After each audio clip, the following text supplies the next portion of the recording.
Hey everybody, so this is really the only other video that I'm probably going to do today. If you just watched my last one that I uploaded today, it was the coaches video about the coaching changes, and I said I was going to talk about coaches that are on the hot seat heading into this season. So here I have 8 coaches that I think are really on the hot seat and need to perform this season, or else they're going to be out of their jobs either during the season this year or at the end of the season. I said during the last video that there were 6 coaching changes made this offseason, and I was surprised at how few. I thought there was going to be more than that. Well, that's because some of the guys on this list I thought were going to be done after last season and weren't. So here are the 8 coaches that I have really on the hot seat heading into 2018-19. First off, in Buffalo, Phil Housley. Okay, so Buffalo is a rebuilding team. They know that. They're not expected to win now.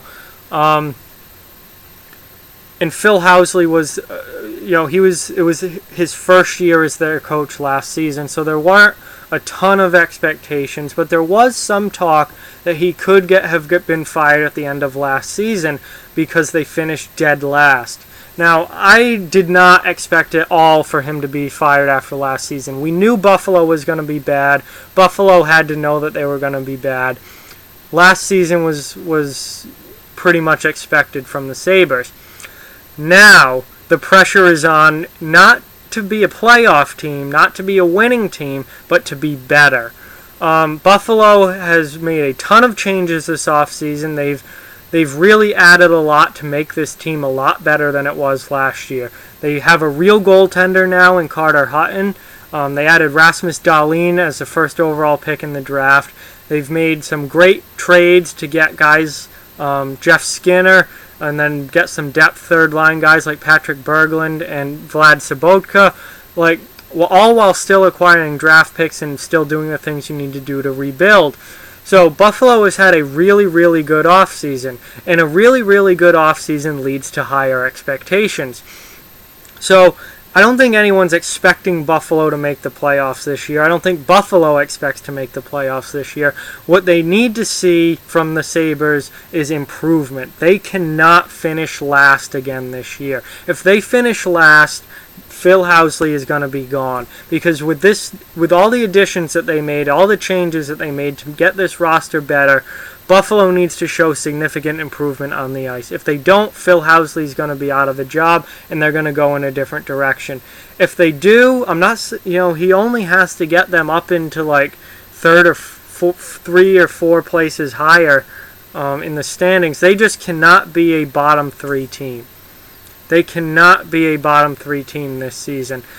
As long as they get up there in the Atlantic Division, as long as they have 2 or 3 teams finish behind them, lower than them, then Housley's going to be fine. They're on the right path. They're going to stick with them and keep this rebuild going. If they finish last again, Housley's gone. I'm telling you that right now. They have got to show improvement this season. Next up, the Chicago Blackhawks, Joel Quenneville. There was a lot of talk at the end of last season whether Quenneville would keep his job with Chicago or not. I don't blame Quenneville for anything that's happening in Chicago right now, why they've fallen off so much. It's just they're an older team. They had their run with that core group, and they were good for years. They won 3 Stanley Cups. They were in the playoffs every year. Last year was the first time they missed the playoffs, and I don't know when. I can't even remember Chicago not being in the playoffs. It's not Quenneville's fault that this team has fallen off the way that they have. This is just what happens to good teams after a long period of time. They get into cap trouble because they're paying players, because their players are performing so well. They don't get high draft choices, and the farm system suffers. They don't have high-end talent coming up. And eventually you go back to being a mediocre team, and that's what Chicago did last year. So it's not really Quenneville's fault, but he's been there a long time. He's the longest tenured coach in the league with the team that they're coaching currently. And every coach has a shelf life. I don't expect Chicago to be leaps and bounds better this season. I think they're a team that is going to need to rebuild in the near future. So I think Quenneville's probably done after this season, if he even makes the full season. I just think Chicago's going to go in a different direction, and it's just time to move on. The Stanley Cup days in Chicago of a few years ago and going back to 2010, 2013, 2015, those days are gone. This team is nowhere near a Stanley Cup right now. And Quenneville can either retire, he's been a coach for a long time, he can retire, or if he wants to keep coaching, as soon as he's let go, there'll be about 10 phone calls of teams wanting him. He will not have a problem getting a job. He's one of the best coaches in the league. I just think his run in Chicago is up, and it's time for a new face, a new voice in the Blackhawks. Detroit, Jeff Blashill. Jeff Blashill I don't know how he's still the Detroit Red Wings head coach. Detroit is a team that needs to get it through their heads that they need a rebuild. This is a team that sometimes they make moves that make sense, and then sometimes they make moves that make no sense. And they don't seem to realize that they need to just cut their losses now and start rebuilding so that they have a positive future. Because right now they're sitting right around 500 year after year after year. They're not a playoff team, but they're not bad enough to get these really high draft picks. They need some really high draft picks. And Jeff Blashill has been in Detroit since Mike Babcock left. And Detroit going downhill has nothing to do with Mike Babcock leaving. That team was destined to go downhill no matter who the coach was. They were an old team. They fell in love with players that helped them win Stanley Cups and overpaid almost all of them. Guys like Drew Miller, Darren Helm, Justin Abdelkader. Their contracts were and some still are atrocious. They fell in love with those players and paid them way too much, got into cap trouble, and then finally the bottom's fallen out. Datsuk's gone back to Russia. Henrik Zetterberg is not nearly the player that he was, 10 years ago, and he's got major injury problems. He might not even play this season. Nick Kronwall and Jonathan Eriksson have completely fallen off the map as far as their play is concerned. There's just the team got old, and now they're not good. They're just not good, and they haven't replenished the farm system, they haven't brought new life into this team. Detroit is not going to be very good this year. I think they're going to be even worse than they were last year, and Jeff Blashill probably doesn't even make it through the full season. If he does, he's definitely gone at the end of the year. I'm surprised he's still the coach there. Todd McClellan in Edmonton, oh boy, is he on the hot seat. So 2 years ago, Edmonton makes it to the second round of the playoffs. It looks like they finally arrived. They have Connor McJesus. They're firing on all cylinders. They have a franchise goaltender in Cam Talbot. This, after years and years and years, over a decade of just being absolute garbage, the Edmonton Oilers are finally back. They're finally a good team, and then last year happens. Oh man, did Edmonton stink last year.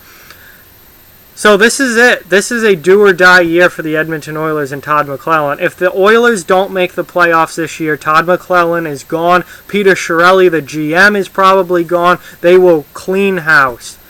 Because when you look at Edmonton's roster, they should be a playoff team. They have the best player in the league in Connor McDavid. They've got plenty of talent around him. Cam Talbot is supposed to be a franchise goalie. Edmonton, if they make the playoffs, McClellan will probably be fine. If they miss the playoffs again or have anywhere near as bad of a year as they did last year, McClellan is gone. So his seat is piping hot heading into this season. Minnesota, Bruce Boudreau. This is someone who I don't think his seat is nearly as hot as some of the other guys on this list, but Minnesota's had a couple of really good seasons now under Boudreau, but they lose in the first round of the playoffs every single year. And I cannot remember the last time Minnesota has made any sort of deep playoff run. I don't even remember off the top of my head. they seem to, if they make the playoffs, they lose in the first round every single freaking year. I think going way back, maybe like 2007 or something, I think they made a conference final, but that's literally it. Their recent history has been nothing but first round exits and even missing the playoffs. So Minnesota, when you look at their roster, they're a good team. They should be a playoff team. They were a really good team last year. I like the additions they've made this offseason, bringing in a lot of veteran depth players. But now it's time for them to make a playoff run. At least get out of the first round, maybe even get to a conference final. They have got to make a playoff run this year. If they miss the playoffs, Bruce Boudreau is gone. If they make the playoffs and lose in the first round again, there's still a good chance that Bruce Boudreau is gone. I think either he makes a run with the team or they move on and try someone else. Montreal, Claude Julien. Montreal obviously had an awful season last year. The bottom has completely fallen out of that franchise. I think they're going to be absolutely horrible again this year. They have no defense, very little scoring. Their only thing worth anything that they have, really, I mean, they have a few players that are worth something, but Carey Price is pretty much that whole franchise. Their defense is absolutely atrocious. And up front, they have a select few good players, and that's pretty much it. They don't have a good forward group as a whole. So I expect Julien to get fired this year. He probably doesn't even make it through the full season. If he does, he's definitely gone at the end of the year. I expect Montreal to be one of the worst teams in the league this year. Their franchise is in an abysmal spot right now, and it's mostly thanks to Mark Bergevin, who seems to have no idea what he's doing as a GM. And I cannot believe that he still has a job. And I would think that if Julien goes, then Bergevin's going to go too, and that whole franchise just needs to bring in a whole new team of management and coaching and just start all over. Ottawa, another team I expect to be near the very bottom of the league this year, and Guy Boucher probably doesn't survive the year. Ottawa is a disaster of a franchise right now, probably even worse than Montreal. Just an absolute garbage can of a team and of a franchise right now. It's unbelievable to think that just two years ago they were in the conference final against the Pittsburgh Penguins. Now they're an absolute dumpster fire. I just don't see Boucher getting through this year. I think Ottawa's probably going to be the worst team in the league this year. They're my pick to get to finish dead last and have the best chance of getting a number 1 overall pick next year. Absolute dumpster fire, and I don't see them sticking with Boucher all the way through it. He's probably gone. And lastly, St. Louis, Mike Yeo. I think Yeo's seat is pretty hot going into this year because St. Louis did not make the playoffs last year, and they were absolutely expected to. Last year was a massive disappointment for the St. Louis Blues. You look at their roster, and they should definitely be a playoff team. And they really fell short last season. Also, they've had a tremendous offseason. Most people would say that if you're picking a team who won the offseason, it's probably St. Louis. They added Tyler Bozak, Pat Maroon, David Perron's back. They made significant changes, traded for Ryan O'Reilly. They've made major changes this offseason. It is all in, win now in St. Louis. And if they don't, Mike Yeo is going to get fired, I would think. I don't see how he could possibly keep his job if they don't make the playoffs this year. So those are the 8 coaches that I think are on hot seats going into this season. Some of them, those seats are boiling hot. I would say Blashill's seat in Detroit is boiling hot. Todd McClellan in Edmonton, absolutely, that seat is on fire right now. Claude Julien in Montreal is most likely gone before this season even ends. Mike Yeo has to make the playoffs with St. Louis this year. I mean, we have the potential for a lot of coaching changes this season. No coaching changes during the year. last season, which is very rare and very surprising. Do not expect that again this season. I don't think teams are going to have nearly as long of a leash with these guys as they did last year. I think we're going to see a lot of coaching change-ups this season and off-season. So, thanks for watching. Like, comment, share, subscribe. Follow on social media. Check out offthewallhockey.com. All those links in the description below. Keep spreading the word about this channel. Let's keep this thing growing. Thanks again for watching. I hope you enjoyed the video, and I'll talk to you guys soon.